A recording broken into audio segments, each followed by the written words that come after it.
안녕하십니까? 오늘도 새벽 기도와 함께 해주신 모든 분들을 진심으로 환영합니다. 오늘 말씀은 하나님의 평강과 동행하는 법, 하나님의 평강과 동행하는 법이라는 제목으로 하나님 말씀 증거하도록 하겠습니다. 말씀은 빌립보서 4장 8절과 9절에 있는 말씀입니다. 함께 읽도록 하겠습니다. 끝으로 형제들아, 무엇이든지 참되며 무엇이든지 경건하며 무엇에든지 옳으며 무엇에든지 정결하며 무엇에든지 사랑받을 만하며 무엇에든지 칭찬받을 만하며 무슨 덕이 있든지 무슨 기림이 있든지 이것들을 생각하라. 너희는 내게 배우고 받고 듣고 본 바를 행하라. 그리하면 평강의 하나님이 너희와 함께 계시리라. 아멘. 찬미가 137장 1절만 찬미하도록 하겠습니다.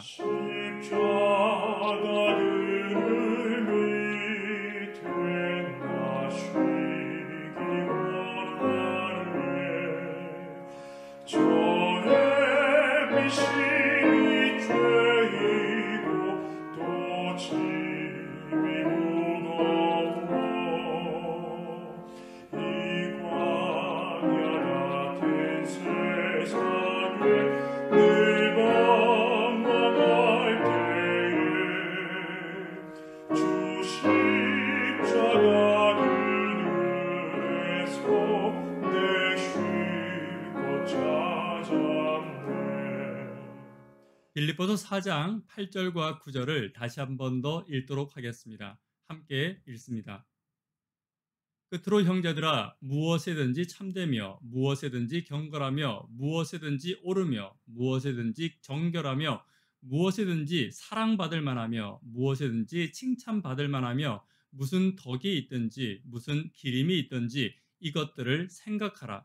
너희는 내게 배우고 받고 듣고 본 바를 행하라. 그리하면 평강의 하나님이 너희와 함께 계시리라. 아멘. 성도에게 있어서 평강이란 믿음의 증거입니다. 바울은 오늘 하나님의 평강을 내가 어떻게 누릴 수 있을지에 관하여 이야기하고 있습니다.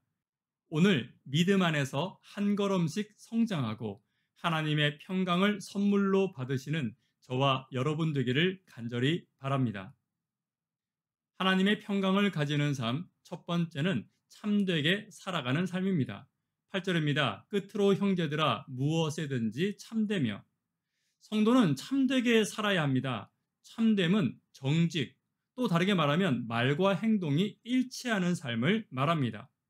참됨은 하나님의 속성입니다. 로마서 3장 4절에 보면 하나님은 참되시며 이 하나님의 참됨이 하나님의 의로우심의 증거다라고 말하고 있습니다. 그리고 하나님은 이 참됨을 통하여서 사람들에게 의롭다함을 얻었다라고 성경은 말하고 있습니다. 그리스도인들이 세상 사람들에게 의롭다함을 얻는 것은 무엇 때문입니까? 성경을 많이 읽는 것, 기도를 많이 하는 것, 교회를 열심히 다니는 것, 헌금을 많이 하는 것, 이것으로 저와 여러분들은 의롭다함을 얻을 수 없습니다. 오직 하나님의 참됨과 같이 정직하며 오늘 읽은 말씀을 삶 가운데서 실천하는 참됨이 있을 때 세상에서 의롭다함을 얻는 빛과 소금의 삶을 살게 될 것입니다. 두 번째는 무엇에든지 경건한 삶입니다. 참된 경건은 고아와 과부를 돌보는 것이다 라고 야고보서에는 이야기하고 있습니다. 이것이 믿음의 삶이죠. 나를 지켜 세상과 똑같이 세속에 물들어서 나를 위해서만 사는 것이 아니라 다른 사람들의 연약함을 돌아보는 것이 참된 경건입니다. 여기서 고아와 과부는 상징적인 연약함을 말합니다. 사람들은 자기 자신이 가장 연약하다고 생각합니다. 그래서 자기 이익만을 위해서 살아가는 것이고 이 자기 이익만을 위해 살아가는 모습이야말로 가장 세속적인 모습입니다. 믿음과 신앙이라는 것은 세속을 이겨내고 인간이라면 마땅히 가지고 있을 이기심을 이겨내고 연약한 자를 돌아보는 것을 말합니다.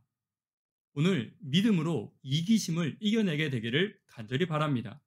그래서 참된 경건으로 나의 삶을 하나님의 평강으로 이끄는 하루가 되기를 간절히 바랍니다. 세 번째는 무엇에든지 옳은 삶입니다. 옳다는 것은 바르게 생활한다는 뜻도 있지만 원어적으로는 하나님의 옳음을 인정하고 하나님을 따라간다는 뜻입니다. 그 길은 조금 불합리해 보일 수도 있습니다. 그러나 아브라함과 엘리야와 예수님이 그러하셨듯이 그 길 끝에는 반드시 가치 있음과 하나님의 평강이 있다는 사실을 기억하시게 되기를 간절히 바랍니다. 네 번째는 정결한 삶입니다. 도덕적으로 순결해야 합니다. 믿음의 사람들은 최소한 음란과 부정과 부패와 손잡아서는 안 됩니다. 나의 삶이 정결해질 때 하나님의 평강이 나에게 임할 것입니다. 다섯 번째는 사랑스러운 삶입니다. 여기서 사랑스럽다라는 헬라어는 프로스펠레라고 하는데 신약 성경을 통틀어서 바로 이곳에서만 발견이 됩니다. 이 뜻은 즐겁고 유쾌하며 사랑스러운 모습을 뜻하는 단어입니다. 믿음의 사람들은 즐겁고 유쾌하며 긍정적인 모습으로 다른 사람들에게 희망을 주는 사람이 되어야 합니다. 부정적이고 비관적이고 험담과 비난을 입에 달고 사는 사람, 남의 단점을 찾아서 들춰내는 모습은 그리스도인다운 모습이 아닙니다. 긍정과 희망과 밝음을 이야기하며 소망을 심어주는 저와 여러분들이 되기를 간절히 바랍니다. 여섯 번째는 칭찬받을 만한 삶입니다. 여기서 말하는 칭찬이라는 단어 역시 신약 성경을 통틀어서 여기에만 나오는 단어입니다.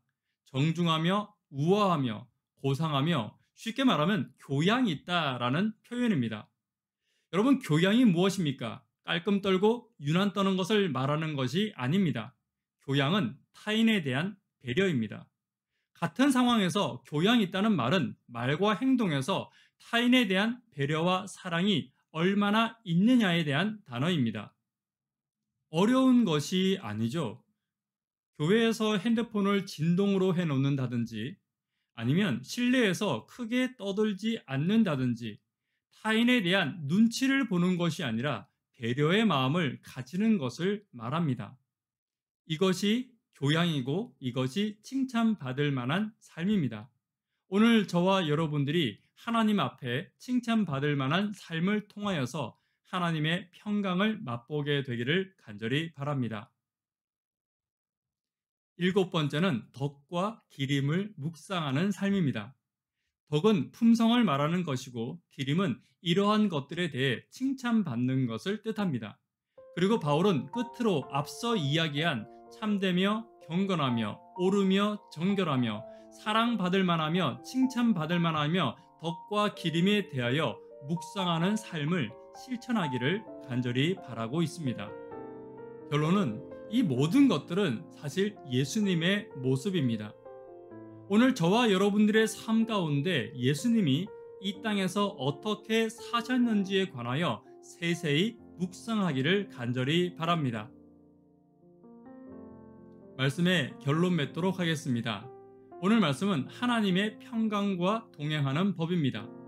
참되며 경건하며 옳으며 정결하며 사랑받을 만하며 칭찬받을 만하며 덕과 기림에 대해서 묵상하며 삶 가운데서 예수님의 모습을 세세히 실천하게 되기를 간절히 바랍니다. 두 번째는 예수님이 이 땅에서 사람들 사이에서 어떤 품성을 가지셨는지 묵상하며 예수님이 누린 하나님의 평강을 누리는 삶이 되기를 간절히 바라며 말씀을 마치겠습니다. 기도 제목 나누도록 하겠습니다. 구도자들을 위하여 예수님이 이 땅에서 하셨던 것처럼 기도해 주시기를 부탁드리겠습니다.